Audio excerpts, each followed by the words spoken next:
السلام عليكم ورحمة الله تعالى وبركاته.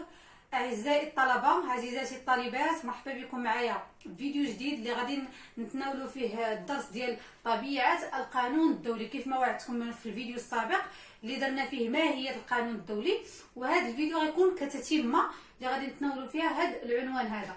بالنسبة للتقديم، يعني لا تعطانا موضوع على هذا الدرس هذا، مثلا قالك تحدث عن طبيعة القانون الدولي. بالنسبه للتقديم غنديروا كاطار عام، غادي نديروا تعريف القانون الدولي. كما كنعرفوا في المقدمه ضروري ما يكون اطار عام وكيكون عندنا اطار خاص. الاطار العام غادي نديروا تعريف القانون الدولي بصفه عامه، يعني بلا ما نديروا الحديث كيقول، يعني اتجاه الحديث شنو كيفاش كيعرفوا، او الاتجاه الكلاسيكي كيفاش كيعرفوا، بل غادي نعطيو واحد التعريف عام على القانون الدولي. يعني الا دخلتي لجوجل ودرتي تعريف غادي يعطيك مجموعه من التعاريف.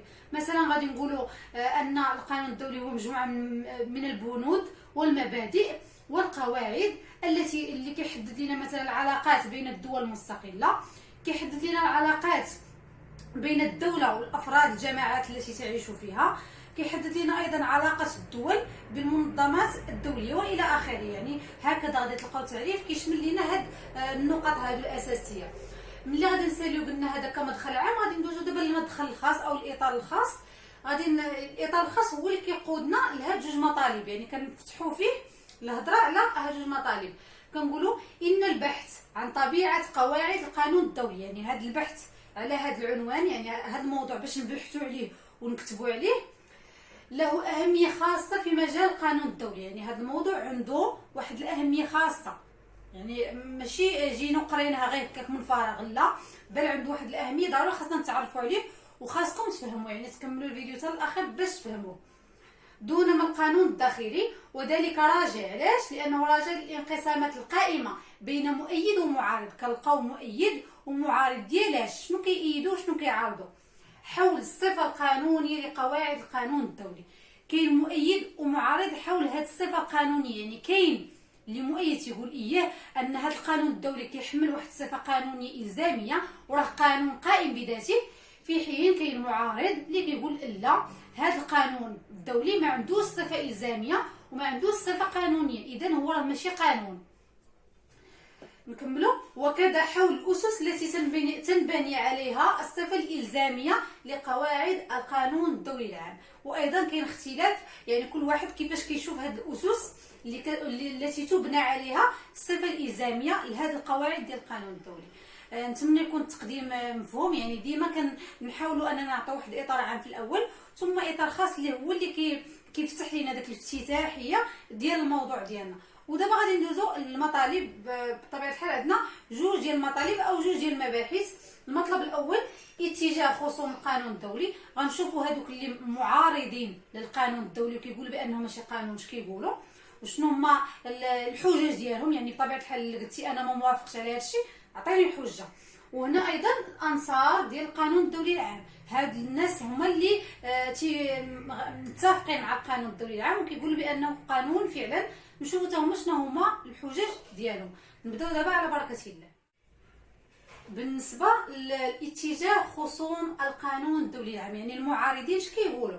شكك هذا الاتجاه في القوه الملزمه لقواعد القانون الدولي، بحيث انها لا تتوافر على خصائص القاعده القانونيه التي اهمها هو توقيع جزاء على من ينتهكها.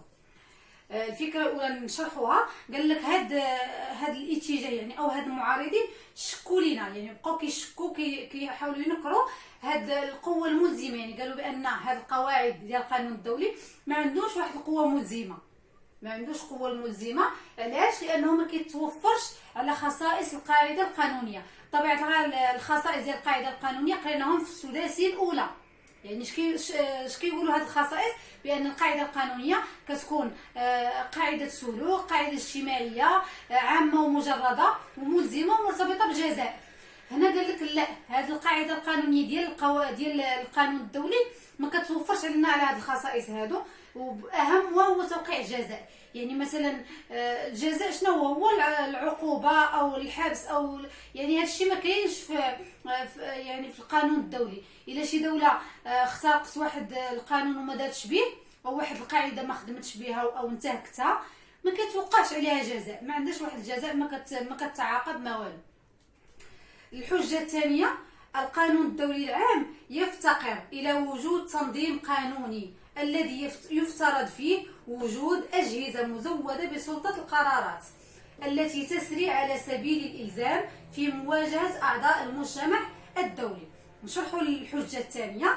قال لك القانون الدولي ما عندوش واحد تنظيم قانوني. التنظيم القانوني خاصو يكون فيه واحد وجود اجهزه مزوده بسلطه القرارات. يعني المعنى ديال هذا قال لك ان القانون الدولي ما عندوش واحد مشرع، ما عندوش واحد السلطه ديال القرارات، واحد المشرع اللي كينزل لنا داك القرارات وكيلزم باش انه يكونوا ملزمين على الافراد ديال المجتمع الدولي. ما كايناش السلطه اللي مجهزه او مزوده بسلطه القرارات اللي كتسري على سبيل الالزام، يعني اللي تتقول بان هذه القرارات ديالي اللي كنعطيو بانهم ملزمين على كل الاطراف ديال المجتمع الدولي. ما كاينش هادشي. الحجه الثالثه قال لك ان القانون الدولي هو مجرد قواعد تنشأ عن طريق التراضي الصريح او الضمني للدول، وايضا اللجوء الى القضاء الدولي لفض النزاعات بين الدول يكون عن طريق الاتفاق ايضا. قال لك هاد القواعد اللي دابا القانون الدولي هو مجموعه من القواعد يعني اللي راها مكتوبه. هاد القواعد ما كاينش مشرع اللي دارهم، بل كيجيو عن طريق الاتفاق بين الدول.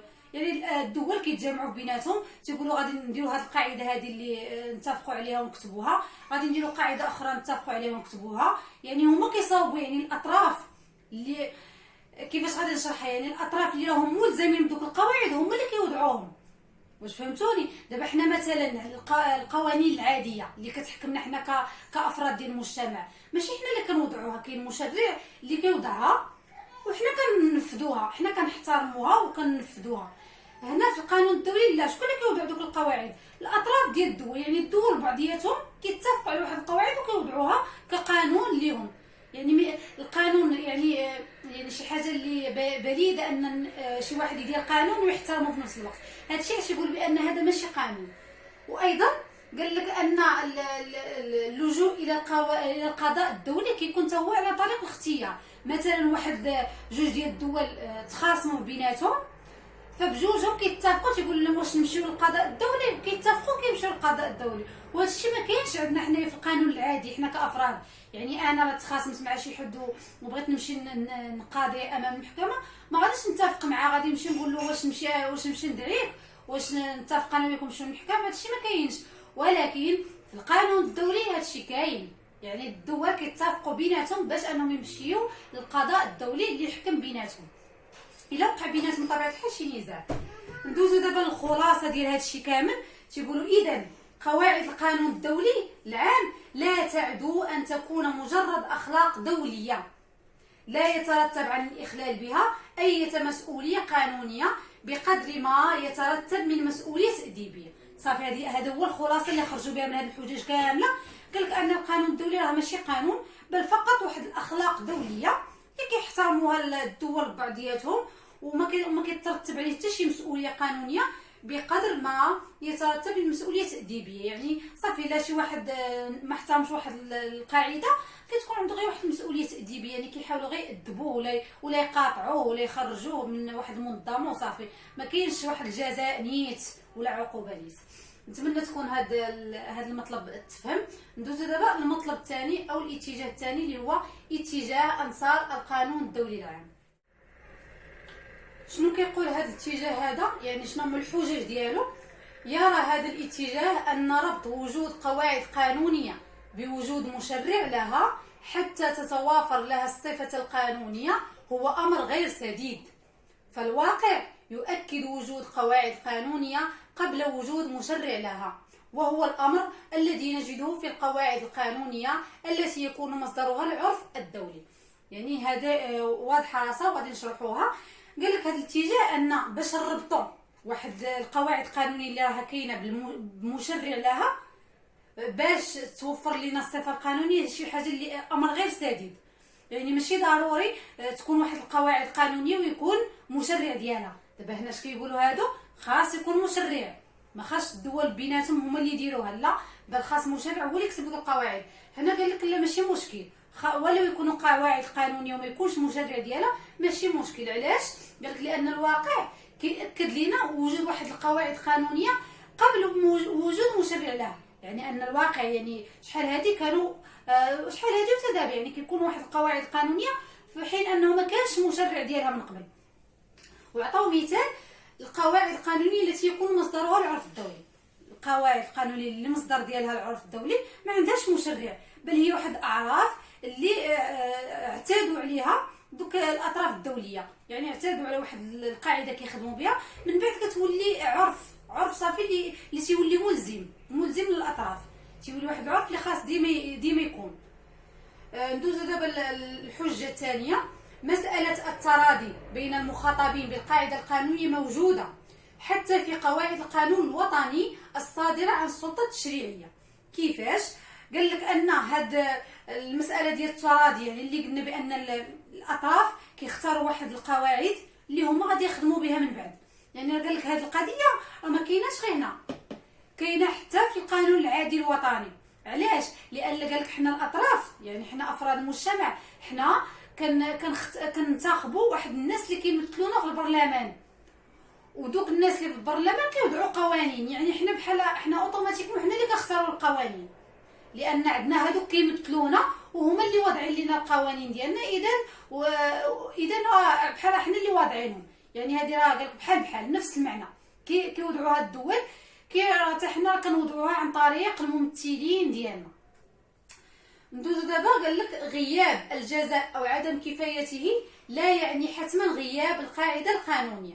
قال لك الا ما كانش الجزاء ولا ما كان واحد الجزاء اللي راه بسيط ما كافيش، ما كيعنيش انه ما كايناش قاعده قانونيه ابدا. قالت ما كيعنيهاش. علاش؟ لان الجزاء الذي تمارسه السلطه التنفيذيه الذي تمارسه السلطه التنفيذيه لم يكن موجودا في كافه المجتمعات. وبالرغم من ذلك فقواعد القانون الدولي ليست خاليه من الجزاء.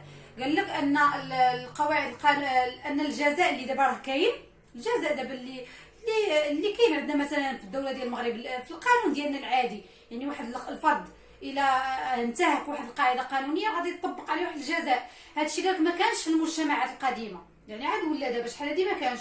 وايضا قال لك بان هذا القانون الدولي عنده جزاء ماشي ما عندوش.